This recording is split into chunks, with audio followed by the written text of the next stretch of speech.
何を言ってんだ、日本は独立してるじゃないか、そう思われる方もいらっしゃるかもしれませんけども、それは大きく違います。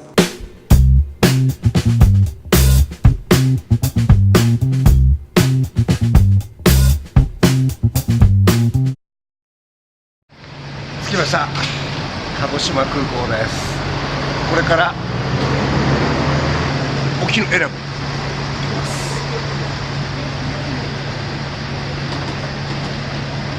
結構だ。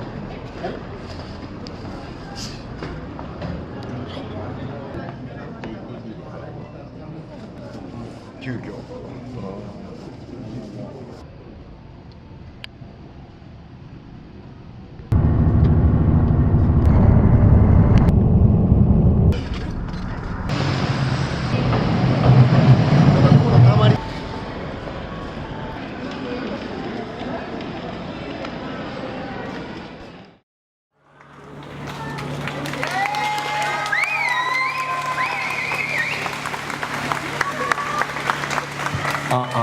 大きな音を立てて申し訳ございません。代表は日米地位協定の話って変える必要あるはずなんですけど、その辺の国防とかについてどう思っているのかとか。最初にご質問いただいた方ありがとうございます。日米地位協定についてどのように考えるかということです。日米地位協定について考えるということは、日本の独立について考えるということにつながるんだろうと私は思います。何を言ってんだ、日本は独立してるじゃないか、そう思われる方もいらっしゃるかもしれませんけども、それは大きく違います。なぜならば日本はちゃんと独立できていません。常にアメリカ様のご意向を伺いながら、それに対して国内の政策ってものを左右されてしまうということです。例えば日本の空ということを見ていきたいと思います。横田ラプコン聞いたことありますかね。もちろん沖縄の方にも嘉手納ラプコンなるものがあります。何かというと日本の空、これは東京の近くですね、1都8県。日本の空は本来日本のものですね。けれども残念ながら今言った1都8県の空を仕切っているのは米軍なんだってことなんです。羽田空港から飛行機に乗ったことある方いらっしゃいますか。離陸した後そのまま急上昇します。どうしてですか。横田ラプコンがあるから、これ急上昇しなきゃいけない状況なんですね。でかなり広大な空域、1都8県に及ぶ航空管制についてアメリカ側に握られてるってことです。これ可視化するとこういう状態です。すごいですね。1都8県の空7000メートルとか4900、4300とかっていうような空域がアメリカに握られてしまっている。こんな国あります？ないですよね。で今度オリンピック来るから一部使いやすいようにするねみたいな話になってるんですけど、これ返してもらえる話じゃないんですよ。おかしくないですか。米軍が自分たちの演習をしやすいように1都8県の空を握ってるなんておかしな話でしょ。あまりにもおかしい。これ返してくださいって話ですよ。そう思いません？これを返してもらうだけで大阪から東京への飛行機の便、これ短縮されたりとか経済効果も大きいわけですね。にもかかわらずいつまでも握られている。握られているのはこの航空管制権だけではない。他には何か。アメリカが望めば日本のどこにだって米軍基地を作ることができます。おかしくないですか。外国の軍隊が他国に対して自分の作りたいところに自分たちの基地を作れるルールなんてどの国もないですよ。アフガニスタンにもないですよ。イラクにもないですよ。どうして日本だけあるのかって、植民地化が成功したのが日本だけなんですよ。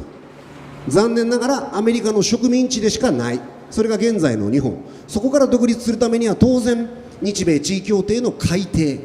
少なくとも互角同等っていう付き合いをこれからしていかなきゃなんないんですけど、そうはなってないってことですね。例えばこの日米地位協定というところから何に広がるかというと、領土問題にも広がります。どんなことでしょうか。北方領土問題、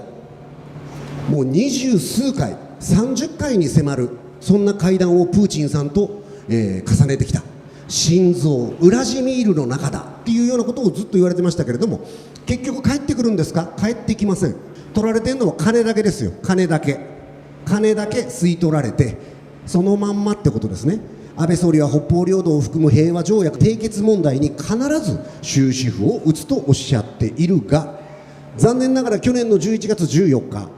北方領土交渉をめぐってロシア側が北方領土を日本に引き渡した場合にアメリカ軍の基地を置かないことをプーチン大統領が日米の首脳の間でちゃんと約束しておいてくれよってことを釘刺されてるんです。そりゃそうですよね。ロシアが北方領土を日本に返した途端、そこに米軍基地作られたりとか、今までよりもより深く軍事演習が行われるようなことになっちゃったら、これ脅威ですよね。領土問題うんぬん言うんだったらアメリカ側とちゃんと話ついてんのかってことを釘刺されたってことなんです。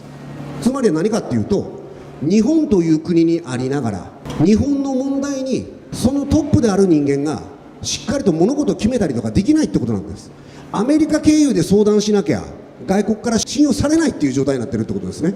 これが独立した状態にあると言えるかってことなんです。一番重要なことは何かというと、日本はしっかりとした独立国として自分たちで全てを決められる状況にならなきゃいけない。なぜならばそれが国家主権と言われるものだからですよね。そのためにはまずアメリカと対等な関係を結ばなきゃならないし、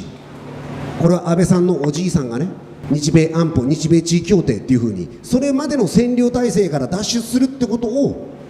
次の段階に入りましたっていう話になってたんだけども、とんでもない、継続だったって話です。継続させたんです、占領状態をってことですね。左側、昔の旧安保条約というものが1960年に新安保条約になった。右側、日米の行政協定、1952年のものが60年に日米地位協定と名前を改めた。ここから独立するんだ、主権国家になるんだってことを言いながら、結局占領状態の継続、そういうものを約束したものになってしまったと。おじいさんがやらかしたことをあなたの代で決着つけないでどうするんですか、戦後レジウムからの脱却でしょってことを言ったんですけど、ゴニャゴニャ何言ってるか分かんない答弁だったってことですね。変えなきゃなんないです、地位協定、そう思ってます。でその先どうするのかってことですけれども、当然自主独立という話ですから、日本は自主防衛できるような状態にしていかなきゃなんないということです。これは当たり前のことですね。で自主独立という部分を目指すのであるならば、どこまで防衛費とかを膨らましていいのかってことなんですけど、アメリカの軍事力評価機関グローバルファイアパワー、2018年軍事力ランキングってものですね。50以上の要素を総合的に評価したもの、世界136カ国の軍事力指数スコアを算出したものだよってことです。はい、日本の軍事力は世界8位ですってことなんですね。世界8位の軍事力を誇るということが分かっているわけだから、これをどこまで引き上げたいんですかってことだと思います。1位にならなきゃ気が済まないんですかって、2位じゃダメなんですかみたいな話もありましたけど、2位になる必要も私はないと思ってるんです。どうしてか、これ競争をずっと続けていくことによって、これ本当青天井になっていきますね。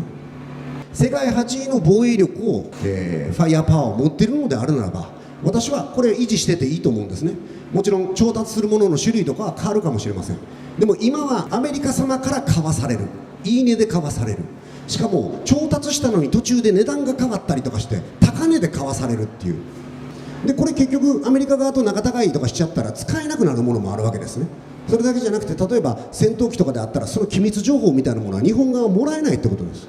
ただ買わされてるだけって、これ一番意味ないですね。究極は何かといったら、私は日本が自主独立ということをやっていくためには、当然一定の専守防衛ということが絶対的にできるようにならなきゃならない。ただしこの自衛隊という存在は日本の領空、領海、領域から出ない、そのような形で運用されていくものということを前提に、日本を防衛できるだけの力を維持するのは重要だろうというふうに思っています。でもう一つ安全保障上必要なのは何かっていうと、世界中に恩を売るってことだと思います。じゃあどういう形で世界中に恩を売れるのかってことなんですけれども、私は災害対応だと思うんですよ。被災地入ったりとかすると、しかも災害が起こって数年後に訪れたりとかすると、若い子たちがその自衛隊の仕事を見て憧れて自衛官になったんですとかっていう声も聞くんですね。それぐらい強烈な印象というか、あの人たちに助けられたっていう思いが強いってことですね。困ってるところに手を差し伸べに行くんだから当然感謝されます。じゃあその力を日本だけではなく世界で何かしらの災害が起こった時にまず最初に駆けつけるのが日本の自衛隊だということになった場合、私これ世界中に恩を売ることになると思うんです。いろんなところで日本の自衛隊が災害でまず最初に到着をし、その力を発揮するということが実現できるならば、もし日本側に不穏な動きをするような国があったとしたら世界中からツッコミを入れられる。日本に対して余計なことするんじゃないと、そういうような形を持って安全保障も担保することが必要であろうと。専守防衛と言われる一定の防衛力と、そしてそのような世界展開の仕方、アメリカの二軍としてアメリカの世界戦略に付き合わされるそんな世界展開ではなく、あくまでも防衛というところに特化し、それ以外の活動は災害、これで世界のヒーローになってもらいたいと私はそう思ってます。いかがでしょうか。